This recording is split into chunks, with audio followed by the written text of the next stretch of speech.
मुदिता के सभी श्रोताओं को नमस्कार। अहम यानी मैं, यानी अपने आप को संपूर्णता से अलग समझने का भाव, या सटीक शब्दों में कहूँ तो वृत्ति। यह एक चित्तवृत्ति है जो जागृत अवस्था में पूरे समय चलती रहती है। मैं शरीर हूँ, मैं मन हूँ, विचार हूँ, भावना हूँ, मैं ये हूँ, मैं वो हूँ। तो आज की ये वार्ता अहम वृत्ति को लेकर है, एक कहानी के रूप में। तो ये कहानी है अहम की, एक आध्यात्मिक साधक के अहम की, कि किस तरह उसका अहम ज्ञान रूपी जल से शुद्ध होता है और यात्रा करता है शरीर, मन, विचार और बुद्धि आदि की परतों से होता हुआ चेतना की सबसे ऊपरी परत में जाकर स्थित हो जाता है, जहाँ हम उसे अनुभव करता कहते हैं। ये द्वैत की स्थिति है और फिर अद्वैत में जाकर विलीन हो जाता है। तो आइए सुनते हैं कहानी अहम की। एक सुबह जब नींद से जागी तो उसे अस्त व्यस्त हालत में पाया। वह हैरान परेशान सा इधर उधर घूम रहा था। वह घर ढूंढ रहा था। मैंने पूछा, क्यों, क्या तुम अपना घर भूल गए हो? बोला, नहीं नहीं, दरअसल मेरे इतने घर हैं कि मैं थक गया हूँ उनमें आते जाते, जगह बदल बदल कर। हर घर में कुछ न कुछ समस्या है, कहीं शांति नहीं। एक घर में तो लोग सिर्फ शरीर की बात करते हैं, उसी के बारे में सोचते हैं। स्वस्थ होते हैं तो खुश हो जाते हैं, रोग होते हैं तो रोने लग जाते हैं। मैं दुखी हो गया हूँ वहाँ रह रहकर।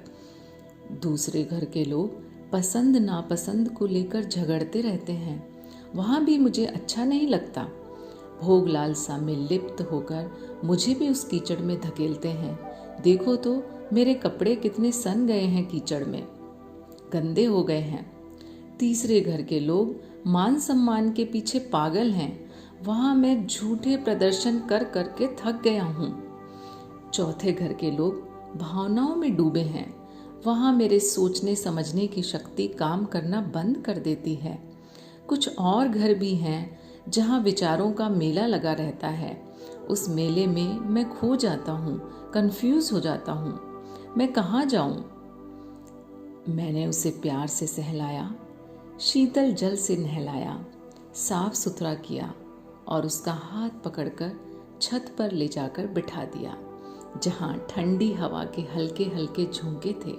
चारों ओर पेड़ पौधों की मुस्कुराहट थी, फूलों की खुशबू थी और खुला मुक्त आसमान था। उसने राहत की सांस ली। अब वह वहीं बैठा बैठा सारे घरों को देखने लगा और उन दृश्यों के आनंद लेने लगा। शुरुआत में वह छत पर थोड़ी देर ही टिकता और इधर उधर किसी पुराने घर में भाग जाता, गंदा हो जाता। फिर उसे पकड़कर पानी से नहलाना पड़ता और छत पर बिठाकर आती। धीरे धीरे उसका इधर उधर जाना कम हो गया। अब वो अक्सर वहीं बैठा रहता था। मैं भी उसकी तरफ से आश्वस्त हो गई थी।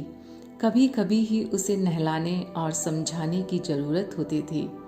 जब जरूरत लगती उससे मिल आती थी। उसे शुद्ध, शांत और आनंदित देख अच्छा लगता था।